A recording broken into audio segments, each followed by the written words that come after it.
Maka Allah katakan di sini, wa'ashiruhunna bil ma'ruf. Dan pergaulilah istri-istri kalian dengan cara yang ma'ruf, dengan cara yang baik. Suami pun harus tahu perempuan itu bengkok, sehingga dia tidak menuntut lebih. Kalau dia melihat sesuatu di istri yang perlu diluruskan, luruskan dengan cinta dan kasih sayang. Tidak dengan tangan besi, enggak.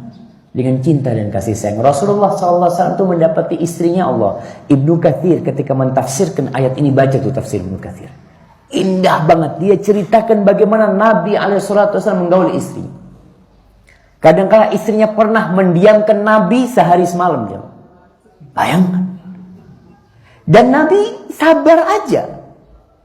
Coba kalau kita, istri kita nggak mau ngomong sama kita. Iya. Nanti malam kau duduk sini, aku mau ceramah sama kau. Didudukkan istrinya, dibukakan kitab. Suf.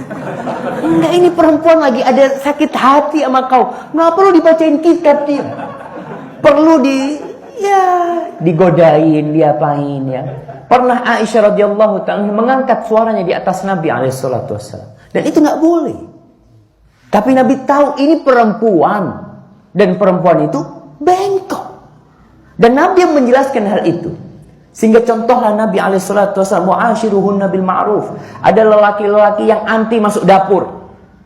Oh, rejal, lelaki kata, nggak mungkin masuk dapur kata dia. Kenapa? Rasul sallallahu alaihi wasallam bantuin istrinya.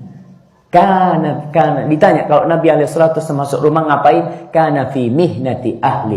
Beliau itu dalam urusan rumah tangganya, membantu urusannya. Beliau timbanya rusak, beliau tembel sendiri, dijahit sendiri mungkin ya, sandalnya, bajunya beliau lakukan itu sendiri sallallahu alaihi wasallam. Dan beliau itu disebutkan oleh Ibnu Katsir duduk ngobrol sama istrinya malam hari, beliau masih sempatkan ngobrol sama istrinya.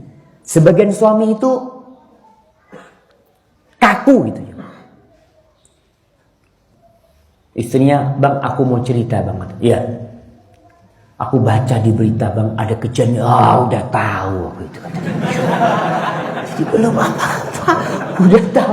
Iya, suami mungkin udah baca berita itu, tapi suami ini paling enggak pura-pura enggak tahu gitu. Iya, Masya Allah. Kejadian di mana? Kejadiannya ini, Bang, ana baca di berita. Masya Allah, jazakillah khair ya. Seakan-akan enggak tahu. Nabi alaihissalatu wassalam itu ingat ketika Aisyah cerita tentang hadis Ummu Zara. Cerita tentang 11 wanita. Yang wanita pertama cerita tentang suaminya, kedua Nabi itu dengerin jamaah. Padahal Nabi itu dapat wahyu dari Allah. Ya kan, insya Allah Nabi itu tahu gitu loh cerita itu.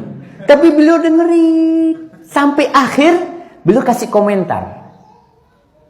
Ketika cerita terakhir tentang Ummu Zara ya, yang dia cinta sama suaminya tapi diceraikan sama suaminya karena suaminya mendapatkan pilihan lain dalam kehidupan ini. Maka Rasulullah SAW mengatakan bahwasanya aku buat engkau seperti Abu Zar untuk Abu Zar, dan aku tidak menceraikan engkau, kata Nabi SAW. Artinya Nabi ini ikut dalam ceritanya. Sebagian kita ikut dalam cerita istri sampai tidur. Jadi istri cerita, kata dia tahu-tahu, sudah berangkat suami. Jadi ceritanya istri sebagai dongeng pengantar tidur. Wa'ashiruhunna bil ma'ruf. Dalam kondisi benci, bayangkan Allah mengatakan fa in karihtumuhunna. Kalau kalian benci sama istri kalian, artinya kadang-kala suami ini enggak suka sama sikap istrinya. Ada sesuatu yang dia benci.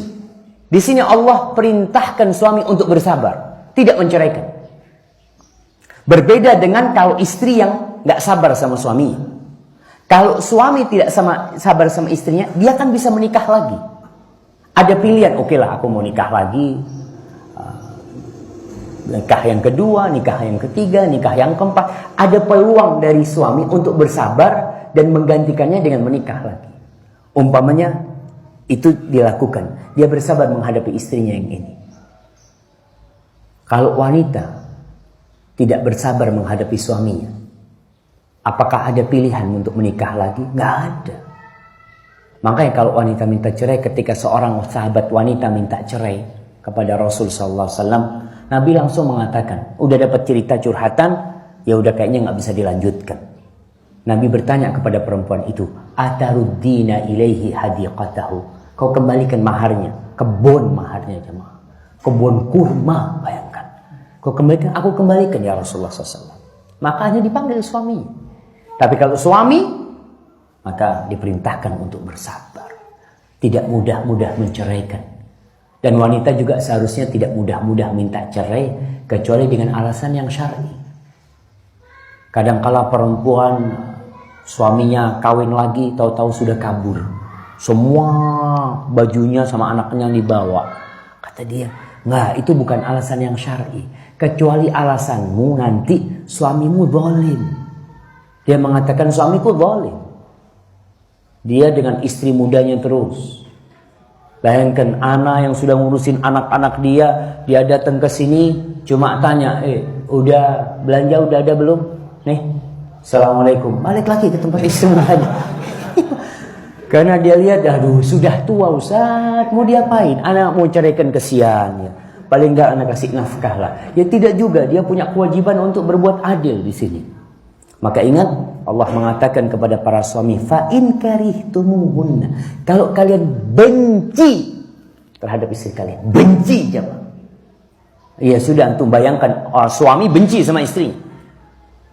Apa kata Allah? Fa asa an takrahu syai'an wa yaj'alallahu fihi khairan katsira. Bisa jadi itu asa, taraji. Sejadi itu. Dan asa dari Allah insyaallah benar jemaah. Yang kalian benci itu Allah jadikan di balik itu kebaikan yang banyak. Makanya Nabi SAW berpesan kepada para suami dan istri juga sebenarnya, la yafrah mu'minun mu'minah. Janganlah seorang lelaki yang beriman membenci istrinya yang beriman. Membenci istrinya beriman. In kariha minha khuluqan radiya minha akhar. Kalau ada perilaku istrinya yang dia benci, bukankah ada perilaku laki yang dia sukai? Karena perempuan ini nggak mungkin dinikahi sama dia kecuali punya kebaikan. Kau sekarang melamar dia, datang ke rumahnya, pasti kau melihat kebaikannya, tidak melihat keburukannya.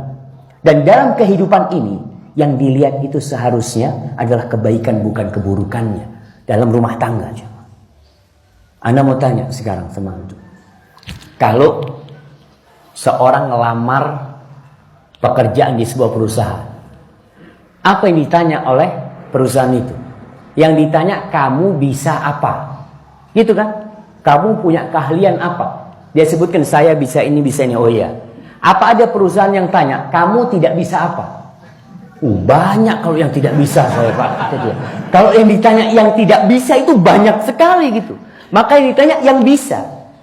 Maka Allah perintahkan para suami untuk melihat kepada kelebihan istrinya. Maka jangan tanya apa kekurangannya, tapi tanyakan kelebihannya.